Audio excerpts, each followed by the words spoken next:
Kai gavome manekeną, ėmėmės darbo. Rodos Karlsruzui ši istorija dalis kėlė įkvėpimą. Nusprendėme jį paversti tokiu panašu į poną Dešrinį, kad niekas negalėtų atskirti. Pirmiausia, mums reikėjo makaulės.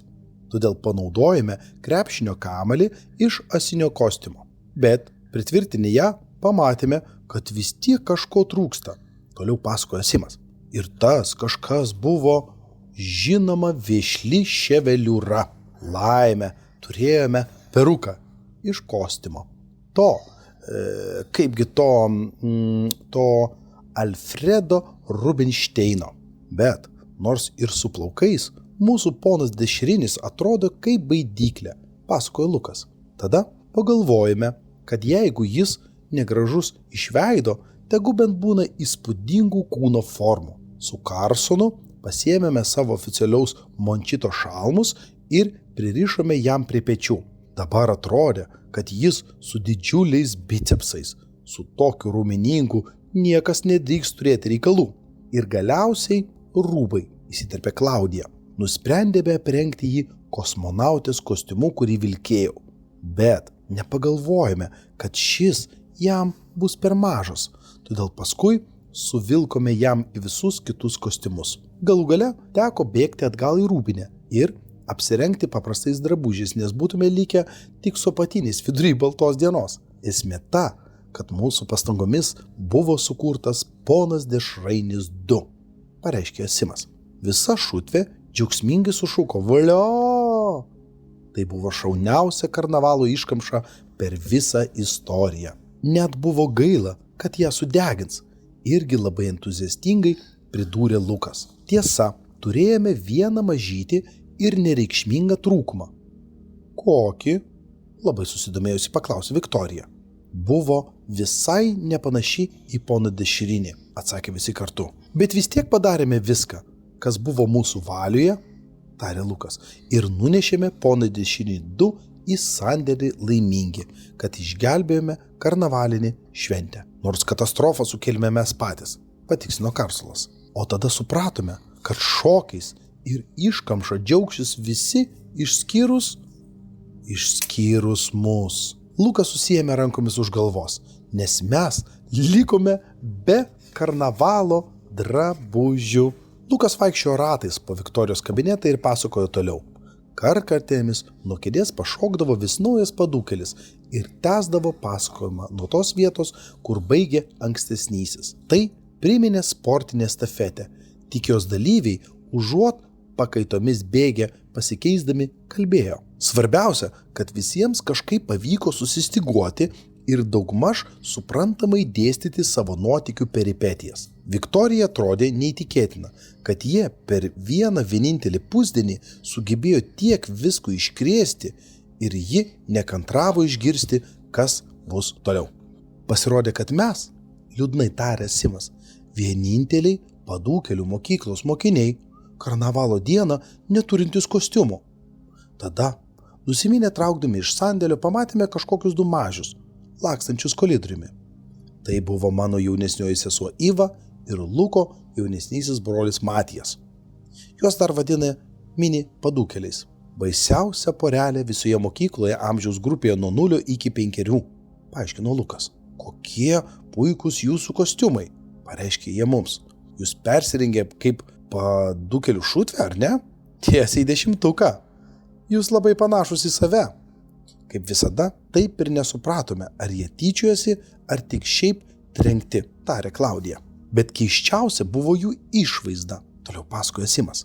Iva dėvėjo gerokai per didelę skrybėlę ir lietpaltį, besivelkantį per grindis. Geriau įsižiūrėjęs pamačiau, kad ta skrybėlė ir lietpaltis mūsų tėvo, o Matijas buvo apsirengęs tiesiog kaip visada. Gal pamiršo kostiumą namie?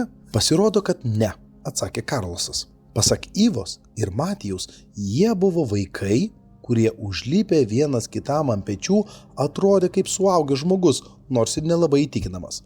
Ir pasakė, kad Iva neužlipusi Matijui ant pečių, nes tai mes turime įsivaizduoti patys. Simas gūžtelėjo pečiais. Svarbiausias žodis – įsivaizduoti, patikino mažumėlis įkarščiavęs Lukas. Mini padūkeliai parodė mums pavyzdį. Užuot pirkę karnavalo drabužius parduotuvėje, jie pasitelkė vaizduotę. Ir tai, kas pirmiausia pasitaikė po ranka, aišku. Ir susikūrė originalų kostiumą. O jeigu mes, nieko neturėdami patys, padarėme karnavalo iškamšą, pritarė Klaudija, galėjome patys susikurti ir karnavalo kostiumus, užbaigė mintį Isa.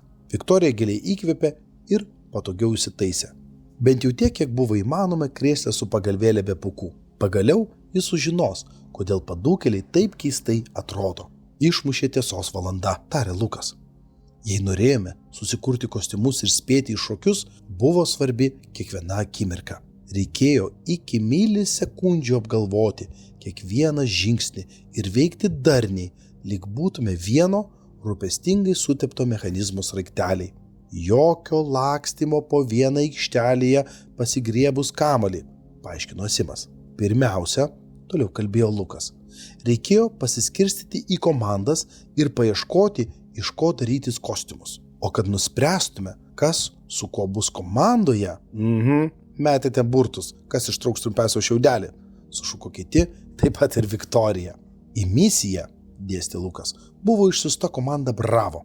Ją sudarė Karlosas ir Asimas. Komanda Alfa, kurią sudarė Klaudija ir Isa. Karlosas nejučia atsiduso. Jis buvo viską atidavęs, kad būtų patekęs į vieną komandą su Klaudija. Taip pat ir Isa, kuri 1000 kartų mieliau būtų buvusi poroje su Asimu. Nu kaip tu? Paklausė Viktorija Luko. Nepatekai į jokią komandą? Aš buvau operacijos sumanytojas. Jums to maža? Kiek pasipiktinęs atsakė jis. Tuo metu visi jau buvo aktų salėje, kur turėjo vykti šokiai. Vadinasi, visi koridoriai ir klasės priklausė tik mums vieniems. Iš pirmo žvilgsnio gali atrodyti, kad mokykla ne pati tinkamiausia vieta susirasti, iš ko pasidaryti karnavalo kostiumus. Bet jeigu žinai, kur ieškoti, tai visai kitas reikalas. Mudu su Karlosu ieškojame valgykloje, tarė Simas. Nes tau norėjosi sumuštinio, papriekaištavo jam Karlosas. Mudu su Isa ieškojama menų klasėje, laboratorija, žodžiu visur. Taip pat ir ten, kur šiaip negalima kelti kojos, bet mums tai jau neberūpėjo, pareiškė Isa. Galiausiai sunešėme krūvą niekam nereikalingo šlamšto. Atėjo metas imtis kūrybos.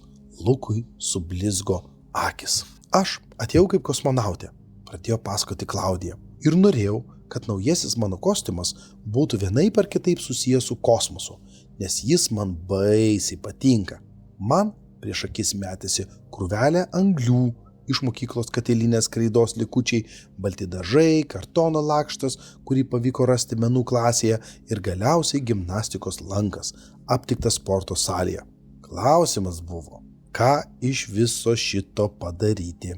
Viktorija neturėjo nemenkiausio supratimo, ką atsakyti, todėl Klaudija tiesiog pasakojo toliau. Žinoma, mėnulio kostiumą. Pirmiausia, išsipaišiau visus drabužius anglimi. Baisiai išsitepliojau, bet čia dar ne viskas. Paprašiau kitų, kad pasiimtų teptukus ir aptaškytų mane dažais. Ir mes, aišku, labai mielai tai padarėme, pridūrė Lukas. Juodai išpaišyti drabužius su daugybė mažų baltų dėmelių šiek tiek priminė nakties dangų, nusėtą žvaigždėmis. Liko paskutinis žvilgsnis – nusibrėžti ir išsikirpti iš kartono apskritimą bei priklijuoti jį prie lanko, kuris turėjo atstoti rėmą. Iš tikrųjų, atrodė kaip mėnulio pilnatis. Tada kreida, nusibalinau veidą, prisiklijavau lanką prie sprando ir jau turėjau kostiumą. Aidint juokui ir džiugiam šurmuliui padūkelių šutvė paplojo Klaudijai. Dabar atėjo Asimo eilė. Karlosas sakė, kad ėjau į valgyklą, nes man gurgė pilvas ir norėjosi sumuštinio. Taip, prisipažįstu, tai yra tiesa. Bet tai buvo ne vienintelė priežastis. Aš turėjau sumanimą. Netikėtai prisiminiau pinjadą, kurią padariau, kai rengėme staigmeną Anos gimtadienio proga. Ta dieną su Iva neradome namie nė vieno vienintelio saldainiuko ir mums nieko neliko, kaip prikimšti tą vakarykštės vakarienės likučių. Ir nors pinjata nebuvo itin įspūdinga, ji išgelbėjo mus iš bėdos. Kokią galima padaryti išvadą? Viktoriją šis klausimas suglumino, dar labiau nei Klaudijos, bet Asimas atsakė už ją, kad su valgomais daiktais galima nuveikti kur kas daugiau, nei atrodo iš pirmo žvilgsnio. Valgykloje pasinaudojau proga ir nugvelbiau nemažą šūsnį vaisių, kurių radau virtuvėje. Tada tereikėjo įsmukti mūsų klasę, trumpam pasiskolinti Anos segtuvą ir paprašyti kitų, kad prisektų man prie drabužių vaisius. Viktorija stvėrėsi rankomis už galvos. Nesijaudinkit, Viktorija, šviežių neėmiau. Net ir aš žinau, kad su maistu žaisti negalima. Nors kai kurie bananai gal kaip ir visai geri. Asimas nusikabino vieną ir atsikando kąsnį. Žodžiu, kad ir kaip bebūtų, susikūriau stulbinamą vaisių salotų kostiumą. Visa šutvė vėlgi paplojo. Dėkingas Asimas porą kartų nusilenkė. Aš pasiėmiau porą skaičiuotuvų iš laboratorijos ir folijos nuo draugų sumuštinių. Tarė Isa. Taip pat su sesė radome metalinį šiukšlių kibirą, bet jis buvo kiauras. Pasirodė, kad jo dugne skylė. Bet man tai kuo puikiausiai tiko. Apverčiau jį ir užsivaržiau per galvą. Kai jau buvau su kibiru, išlankstėme iš folijos labai robotišką kepurę, tada reikėjo priklijuoti prie šiukšlių kibiro skaičiuotuvus, bet kai paaiškėjo, kad jie niekaip nesilaiko, kaip suktis iš šios keblios padėties. Nu jo, šįkart Viktorija nesivargino prasižioti, kad atsakytų. Apibėgti mokyklą ir susirasti porą magnetų. Atrodė tai nevykdoma užduotis, kol mokytojų kambarį neatsidūriau priešais skelbimų lentą, ant kurios buvo keli magnetukų lapeliai, pritvirtinti žinoma. Ir prie šiukšlių kibiro magnetukais prilipdžius skaičiuotuvus mano roboto kostiumas buvo baigtas. Isa sulaukė naujos plojimų bangos. Tada visų žvilgsniai nukrypo į Karlosą. Paėmiau iš maisto sandėlio bulvių maišą, išsikirpau jame 2 skylės akims ir štai mano vaiduoklio kostiumas. Užsikirsdamas pasakojo Karlosas, kiek susigėdęs dėl originalumo stokos. Padūkeliai žinoma vėl paplojo, nors šį kartą nebe taip karštai. Likai tik tu, Lukai, tarė Viktorija. Būtų malonu išgirsti, kaip tu sukūrei savo kostiumą. Šis dvejojo. Direktoriai Lukas buvo neblogai pažįstamas. Jis žinojo, kad šiaip jis net po vandeniu neužsičiaupė ir iškart sumojo, kad Lukas tyli todėl, kad nenori jai sakyti. Man jau nebeliko medžiagų, todėl teko šiek tiek improvizuoti. Ilgai tylėjęs ryžosi prabilti Lukas. Pirmiausia, paėmiau rožinę guminę pirštinę iš valytojų kambarėlio ir užsidėjau ją ant galvos, kaip skiauterė. Tada suklijavau iš likusių nuo Klaudijos kostiumo kartono kūgį ir pasidariau iš jos snapą, o paskui nuo galvos iki kojų išsitepliau klijais. Bet mano kaimiško viščiuko kostiumui trūko svarbiausio – plunksnų, ir man kilo mintis. Lukas kalbėdamas vis labiau raudo. Mintis įsmukti į jūsų kabinetą, praplėšti jūsų krėslo pagalvėlę, išpurtyti visas plunksnas ir, žinoma, prisiklijuoti jas prie savęs. Ką? Sušuko Viktorija. Tu užėjai į mano kabinetą, išsitepęs klijais? Tada ji pirmą kartą nuo tada, kai padūkelius šutvė ėmė pasakoti savo istoriją, atsistojo nuo krėslo. Žvilgtelėjo į sėdynę, bet pagalvėlė buvo dingusi. Pasigirdo vaikų juokas. Viktorija suprato, kad pagalvėlė paprasčiausiai prilipusi jai prie užpakalio. Mums daug visko nutiko ir patyrėme gana beprotiškų nuotykių. Reikalai susiklosti ne visai taip, kaip tikėjomės, bet galėjo susiklostyti kur kas blogiau. Lukas tengiasi nutaisyti rimtą veidą, kad padarytų Viktorijai įspūdį. Toks jau gyvenimas. Ne visada iškovojame pergalės, bet mes išsikovojome teisę eiti į karnavalo šokius. Akivaizdu, pareiškė Simas. Nu taip, teko įdėti nemažai vargo, bet galiausiai buvome su kostiumais. Ir spėjome pačiu laiku, ketinome puikiai praleisti laiką, pasakė Klaudija. Mes taip manėme. Karlosas apaudžiai panarino galvą. Taip, nes kai jau buvome priešais aktų salės duris, girdėjome muziką ir matėme visus su karnavalo kostiumais. Kai kas pastojo mums kelią, pareiškė jis. Atmosferas roletis. Visi kartu sušuko padūkeliai. Pasirodo, jis iki galo nepatikėjo mūsų istoriją apie norvegų mokytoją Sveną iš mainų programos. O kai atidarė sandėlių duris paimti pono Dešrinio ir pamatė, kad ten stovinti iškamša visai nepanašiai, jis suprato, jog visa tai mūsų darbas, paaiškino Lukas. Nuo tada jis ėmė sekti kiekvieną mūsų žvilgsnį ir viską rašytis, o paskui iki paskutinės akimirkos laukė, kad galėtų mus užklupti. Jis kaltina mus įsilaužus į klases, mokyklos reikmenimis panaudojus ne pagal paskirtį, klastojus karnavalo iškamšas ir sunaikinus manekeną, vardijo nuodėmės Karlosas, lenkdamas pirštus.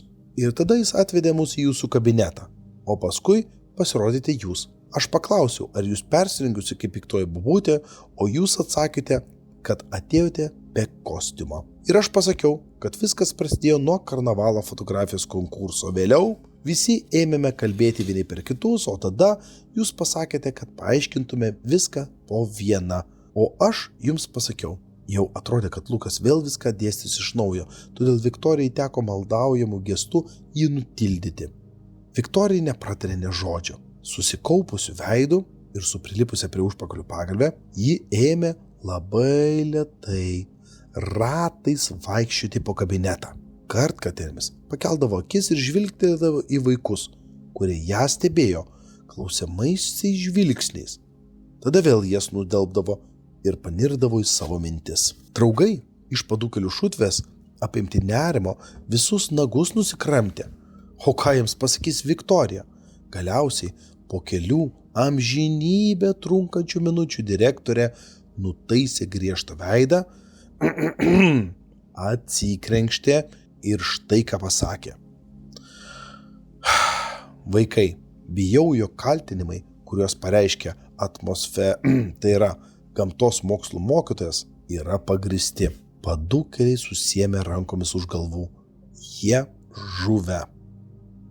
Bet tiesa ir tai, kad ne vienas jūsų poelgis nebuvo iš piktos valios. Jūs ruošiatės grąžinti poną Dešrinį ten, iš kur paėmėte, o tai, kas įvyko vėliau, buvo tiesiog, sakykim, nelaimingas atsitikimas. Pražudę vargšę iškamšą ryžotės padaryti kitą, kad nesugadintumėt šventės kitiems ir net paaukojate savo kostiumus. Bet svarbiausia, mano manimu, yra štai kas. Jūs įrodėte, kad iškilus sunkumams gebate darniai dirbti kartu ir būti labai kūrybingi. Galbūt jūsų kostiumai genialiausia per visą karnavalų istoriją? Paklausė Lukas. Labiausiai neįtikėtini, kokius jums teko kada nors matyti? Paantrino Simas. Tikri meno kūriniai? Spėjo Klaudija. Nepaneigiamas žmogaus dvasios triumfas? Tęsė Isa. Nepakartojami? Paklausė Karlosas. Sunkiai atpažįstami, atsakė Viktorija, bet svarbiausia, kad kostiumus pasidarėte jūs patys. Nemanau, kad taip rimta, jog panaudojate mokyklos reikmenis. Reikmenis tam ir skirti. Padūkelių šutvės palengvėjimo atodūsius nuvilnijo per visą kabinetą. Jie negalėjo patikėti, kad yra išgelbėti, bet glebesčiuodamėsi ir sveikindami vieni kitus nepastebėjo šypsenėlės Viktorijos veide. Nors geriau pagalvojus, jūs vis tiek baisus neklaužados ir nuolat krečiate visokias šunybės, griežtai pareiškė ji. Manau, už bausmę mokysitės be pertraukų, kad praeitų noras kvailioti. Be pertraukų, sušuko Lukas išblyškęs iš siaubo. Kiek dienų? Dienų? Nusijuokė Viktorija. Visus mokslo metus. Išgirdus šios žodžius, vaikų veidai ištyso, kad buvo verta pamatyti. Viktorija žaibiškai išsitraukė telefoną ir jos pykšt ir nufotografavo. Paskui prapliupo juoktis. Negi manėte, kad jūs vieninteliai pokštininkai visoje mokykloje? Ar kad nuotraukų konkursas skirtas tik mokiniams? Aš pajuokavau. O dabar marš iš čia, kol nepersigalvojau. Draugužiai padūkeliai išpėdino iš kabineto apimti jausmo, kad Viktorija iš jų smagiai pasišaipė. Jie spėjo pačiu laiku, kad pamatytų, kaip liepsnoja ponas Dešrinis 2. Renginys buvo įspūdingas. Tuo metu direktorė dar valandėlę pasidėjo savo kabinete. Mąstė apie tai, kaip puiku bus visą mėnesį valgyti po 2 porciją deserto ir apie tai, kad kitam padūkelių mokyklos karnavalui ji be jokios abejonės taip pat siūsis kostiumą pati.